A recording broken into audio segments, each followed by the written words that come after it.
বরিশালের হিজলা উপজেলায় বিএনপির ভারপ্রাপ্ত চেয়ারম্যান তারেক রহমানকে নিয়ে কটূক্তি ও অপপ্রচারের বিরুদ্ধে বিক্ষোভ সমাবেশ অনুষ্ঠিত হয়েছে। হিজলা উপজেলা বিএনপির সিনিয়র যুগ্ম আহ্বায়ক আলতাফ হোসেন খোকনের নেতৃত্বে এই বিক্ষোভ মিছিল অনুষ্ঠিত হয়।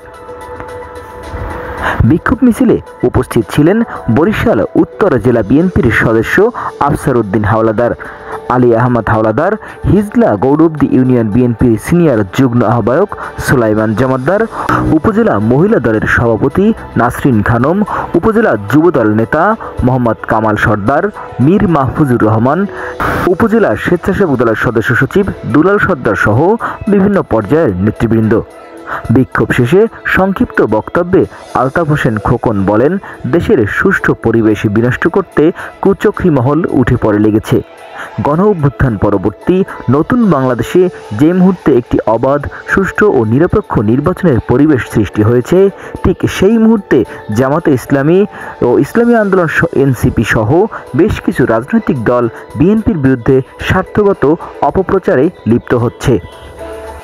আব্দুল্লাহ মামুন, ডেস্ক রিপোর্ট, বাংলাদেশ বাণী।